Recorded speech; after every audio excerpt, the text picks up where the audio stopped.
We thank you for joining us right now. We do have some breaking news into the KSAT newsroom. Brad Simpson, the husband of missing mother of four, Suzanne Clark Simpson from Almost Park, has just been charged with murder. And this is significant because up until this point, he had been jailed since October 9th on charges of family violence and unlawful restraint, but he hadn't been charged directly with his wife's disappearance up until today. Now, joining us now is our colleague, Dylan Collier. He's just going to break this down for us. You were there earlier today as he was taken from the Bexar County Jail into to DPS. DPS took him there for questioning. What's happened since then? Yeah, about 1:15 p.m. we saw a number of Almost Park police vehicles, DPS trooper vehicle, as well as an unmarked vehicle from the sheriff's office line up on the east side of the jail. That's where they used to take suspects out of the jail if they were going to do a perp walk. We're talking several years ago before the South Tower opened up.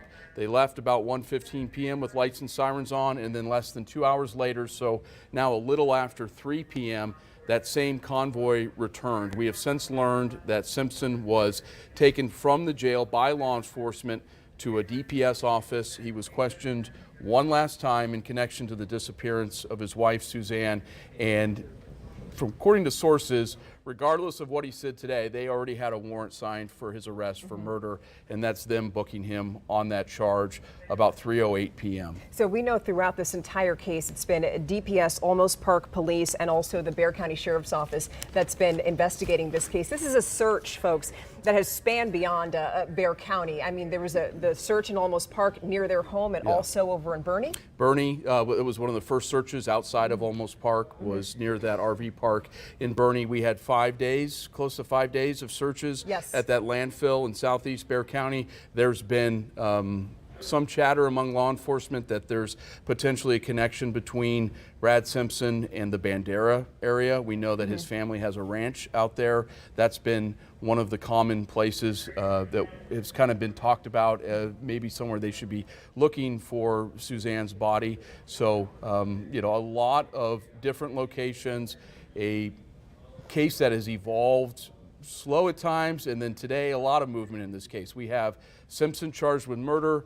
The other person charged in connection to this case, James Cotter, had his bond, his business associate, longtime friend, had his bond reduced significantly. We're told Cotter is now in the process of posting bond, getting fitted with a GPS monitor. He could be out of jail as early as this evening. So a case that we hadn't heard a lot about over the last 10 days all of a sudden has two major updates today. And here's the other thing too, the M word legally is very significant because up until this day, it had not been used in this case. Up until this point, Suzanne Clark Simpson had just been classified as missing. So when you have him now charged with murder, that's significant. And they had kind of danced around that since the early days of this investigation. You had a family violence charge causing injuries. So police believed that he harmed her in some way on that Sunday night or Monday morning. You had tampering with records, tampering with evidence.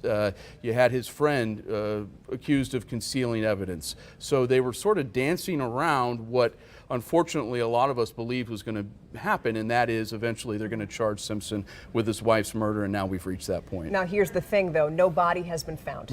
And that's also significant. So they do have a limited amount of time in this investigation to find her. It's simple. You know, he goes to trial.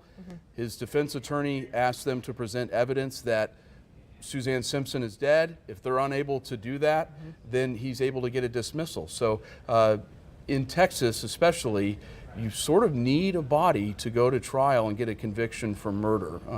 We were told this afternoon that the murder warrant was signed by a district court judge. She then sealed it for 30 days. So that's unusual. Yeah, very unusual at the state level, but it's done, and it says right there in the penal code that's done in order for investigators to continue doing the work, continue gathering evidence without fear of interruption, without fear of information going out publicly, and that investigation getting tainted. I can think just on one hand the number of times that I've seen a warrant, whether it's a search warrant or arrest warrant, sealed in connection to a state charge, and it's now happened twice in this case. Okay, so Dylan, I want you to stay where you are and keep working your sources. I'm going to send things on over to our colleague JP, who is just outside of the Bexar County Jail.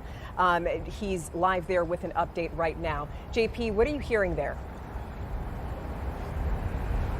Well, obviously, you guys have talked about a lot of it, right? The biggest thing is that Brad Simpson is now facing a murder charge in this case, that he had long faced only assault, family violence, and unlawful restraint back when he was originally arrested on October 9th. We have heard that they took Brad Simpson from the jail for further questioning. So as Dylan mentioned, we saw that convoy of 2 Olmos Park police units, a DPS unit, and an unmarked unit leave here, sirens on, around that 1:15 hour. Around 3:08 is when we saw that entire convoy come back again. Sirens on, lights on. They pulled into this sally port right behind us. We didn't get to see him physically. Obviously, the police units had their windows tinted, so we are waiting for an update from agencies involved in this case at some point today. We had heard hopefully after 5, but not a specific time. So we were hoping to catch a glimpse of Brad. That didn't happen. We do assume we saw him leaving and then coming back in that convoy of units. The other thing, James Val Conner, longtime friend, business partner, a massive reduction in his bond. He was facing a bond amount totaling $1 million, $500,000 a piece for each charge. That is now $100,000 total, $50,000 a piece. He's facing charges of tampering with evidence with the intent to impair an investigation. Again, his bond reduction comes with conditions. Those are, he cannot have any contact with Brad Simpson, he cannot possess a firearm, and he must wear a GPS tracking device if he posts bond. So we are here awaiting the potential that he is doing that or is going through that process. The bond process can vary in length, so it could happen very soon. It could happen well into the evening hours, but we are here. He would be bonding out at this location just on the other side of this building, so we're kind of bouncing back and forth, waiting to see if we get a glimpse from either Brad, who we believe is already back taken inside, or even James Cotter, who is potentially bonding out at any moment this afternoon, today, or in the coming days. And so we're just kind of waiting to see right now. Obviously, this story continues to develop and lots of changes happening very quickly. Well, John Paul, thank you for that, right? Because there are also a lot of questions about what the role of James Cotter is, being that he was someone who has been arrested in this case. His bond set as high as $1 million, and you just mentioned, JP, that that's been reduced to $100,000, so significantly less. His attorney up until this point had been arguing that that was excessive, and obviously that's changed. But we're not going to know until you're able to go and speak with officials there about what role possibly James Cotter had in this, or what he's told police, whether he's cooperating with them. At this point, we don't know. So, JP, thank you for that. We're going to go to a break right now, and then we'll see you on the other side of it. Thank you for staying with us. We continue now our breaking news coverage of Brad Simpson, the husband of the woman who you see behind me, a picture there of Suzanne Simpson, who's been missing since October 6th. He's just been charged with her murder. Our Dylan Collier is joining us here now because you just found out from your sources. They just announced what his bond amount is. They've posted that his bond for the murder charge is $2 million. So that's on top of the other bond amounts that he's sort of staggered against him since he was taken into custody in early October. They then tacked on 2 charges when his friend and business associate James Cotter was charged. So the bond amounts are really stacking up. And you have to also remember he has a federal hold on him for a federal weapons charge. So it appears, as this case continues to develop and the Rangers try and gather more evidence, that it's becoming less and less likely that Simpson is going to leave jail anytime soon. Okay, and for those people who are just joining us right now, the other part of this case is that we had mentioned that up until this point, Brad Simpson did have other charges against him, but not directly charged with his wife murder. And as of today, they are using the M word. They are saying murder, even though they haven't yet found a body. We have got no indication that they have recovered her body. The murder warrant against Simpson is sealed. We're told it will stay sealed for the next 30 days. An unusual move at the state level, but we've got no indication that a body was recovered, and that's why the warrant was written. Instead, it was evidence that they were able to develop over the last few weeks, possibly from the returns from search warrants that led them to believe and develop enough evidence to charge him with murder, a first-degree felony. And you just mentioned search warrant. They have searched through this couple's home at Olmos Park. They've searched through a wooded area. They've also searched through in Bernie, through a landfill there. That lasted about 5-6 days. Now we had someone writing to us on our website, and they wanted to know, because you had mentioned that Simpson's family has a ranch in Bandera, and so there's some questions about whether that area has been searched. Will it be searched? And the person had been asking if they need a warrant, and yes, they do. You have to have a search warrant. Yeah, it's not public property. The property belongs to a family. They may be cooperating with the search, but in terms of seizing evidence and going in and potentially finding something that can be used in this case, you've got to get a warrant signed by a judge. And there's a process to that, and at some point you then have to turn in the results of what that search warrant turned up. You just mentioned cooperation. Up until this point, what we know is that Brad Simpson has not been cooperating, something that even his own brother, Barton Simpson, says has not been happening. We don't know if that's changed today, but that is something that up until this point that we know of has remained unchanged. Now, I want to go back. We want to go to the timeline because this is important to piece all of this together as we talk about this investigation. So we know that this started on the evening of October 6th. That is the day that Suzanne Simpson was last seen. Witnesses said they saw her and her husband at a private party at the Argyle. That's a dinner club over in Alamo Heights. Apparently, that couple was seen fighting at the party, returned to the Almost Park home later on that night. Now, when we looked through an affidavit, we saw that a neighbor of that couple saw and heard the Simpsons get into a fight sometime October 6th between 10 and 11 p.m. The same neighbor says they saw Suzanne and Brad walk away from their home, then heard screams. Then we know 3 days later, so we're talking about October 9th here, that's when Brad Simpson was arrested and charged with assault, family violence, and unlawful restraint over in Kendall County.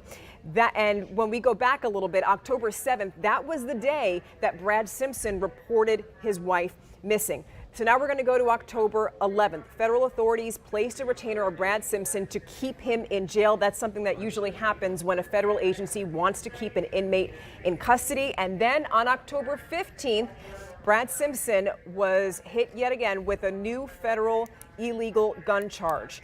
Investigators are saying that that barrel that you see right there on your screen, that rifle belonged to Brad, but it wasn't registered, and that's related to the federal hold that kept Brad Simpson in jail. So then you go to October 14th, investigators zeroed in on a Bexar County landfill. That's what we were talking about, right? When they were searching for Suzanne Simpson, they were hoping to find evidence that could lead them to finding Suzanne. There was hope that that would happen, but it didn't turn out. After days of searching, the multi-agency search, and we mean DPS, the Bexar County Sheriff's Office, Almost Park Police, we know that they finished their search on the 17th, did not find any evidence. A few days after that, October 21st, a business associate of Brad's, and that's the gentleman that Dylan just mentioned, James Val Cotter. He was arrested and charged with helping Brad Simpson hide a gun around the time that Suzanne was last seen. Now, James Cotter's formal charges say that he tampered with evidence in this case with the intent to impair an investigation, and up until now, he had remained in jail on a $1 million bond. We mentioned this just a short time ago. That bond has been significantly reduced, Dylan, and so you could only, you could speculate and say maybe he is cooperating, maybe he's telling police something. Potentially. I mean, there is a timeline there. Those bonds were reduced early this afternoon, kind of during the lunch hour, down to $100,000 total. So that's a 90% reduction in bond, and to a level where most people, because you don't pay the full bond amount, usually it's a percentage between 3 and 10%. So that's down to a level where a lot of people would be able to post that amount, put collateral up, and be able to get released. So you don't know if something, maybe an agreement was made, or if that's just the timing of the judge who heard testimony earlier this week and decided, okay, I'm going to go ahead and reduce his bond because, those amounts were very high for the charges he's facing. Yes. Those are bonds that you see. I've seen bonds for murder charges in Bexar County much lower than that. So these bond amounts seemed excessive. His attorney argued that they were excessive, and we saw today that the judge took action in that regard. And that's just one of those things where people in America are allowed to post bond, and it looks like Cotter will be able to do so. Yeah, and there are rules. Yeah. He can't have contact with Simpson during the time that he's full house arrest. Right. GPS monitor on his ankle. Had to hand over his firearms. So he's free from jail, but has a lot of restrictions. He's also got to make all of his court appearances. If he were to not show up for one of those, a bench warrant would be issued for his arrest, and he'd be right back in jail. And then there's the potential that the judge could increase his bond again. what are we going to be watching out for tonight? You have covered this case for the last month. Also, you've covered cases like this here in Texas for years. What can you expect to happen, just considering the pace? Right. When you're talking about the Bexar County Sheriff's Office, Almost Park Police, you have all these different agencies trying to investigate this. Yeah. What can we expect tonight in the next few hours? I think more information on what pushed law enforcement over the edge to take this from a missing persons case where you have a husband and his associate with sort of these periphery charges. A couple of them are felonies. That's a serious situation, but none of them are near the level of a murder. What tipped them over the edge to push them and make them comfortable enough to charge Brad Simpson with murder, which is a charge that could put him in prison for the rest of his life. Again, with no body. With no body being found. Right. So the other thing that we want to mention is that a lot of people have been tuning into this case because of the rarity of this. Also, it gets everyone's attention when you see a mother that's missing and you hear so much from the community. Right. But the thing is that, you know, when you look at this case, you have to remember there are families, children involved. Right. Suzanne Simpson is a mother of 4. We know that yesterday one of her daughters put a statement out on social media. She called her mother a victim of domestic violence. And so we are keeping in mind that we also have to be sensitive that these are people from our community and that we understand the family is going through a lot of pain. And many of her friends were out very active searching for her for days. Showed up at Cotter's bond hearing earlier this week. Right. So yeah. You have a lot of people in this community who are very invested in this case. And just to recap, before we let you go, we are letting you know that Brad Simpson, the husband of Suzanne Clark Simpson, the missing mother of 4 from Almost Park, was charged today with murder. We're going to keep examining and looking at this throughout the day. We know that he has been speaking to different investigators, DPS, Almost Park Police, BCSO. So right now what we're waiting for is to get more information as to what tipped authorities over to charge him with murder, because up until today, right, that word has not been used and that charge has not been issued. And a lot can be said about the fact that the murder warrant is still sealed. That Yes. tells me that law enforcement has not finished the job, that they have some boxes to still check off when it comes to having a legitimate murder case that they believe can be handed to prosecutors and then filed against Simpson and then end up with a conviction. So to seal the murder warrant tells me that they haven't gotten there quite yet. Right, and so they do have a little bit of time here to put these 30 days pieces is state together. law.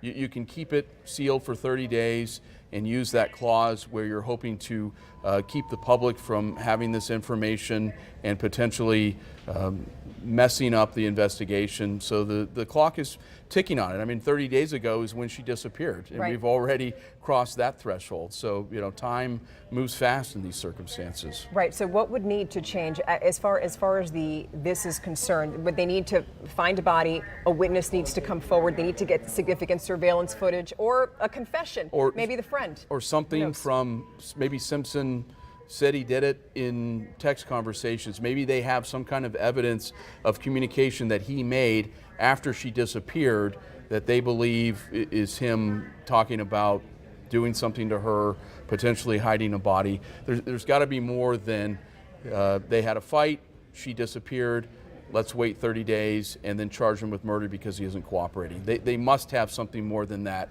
at this point. They need something a lot more tangible, and that's what we're going to be watching out for all day. We're going to see you here at 5 o'clock, at 5, 6, and 10. Please stay with us on air and online as we continue the investigation into the murder case of now Suzanne Clark Simpson.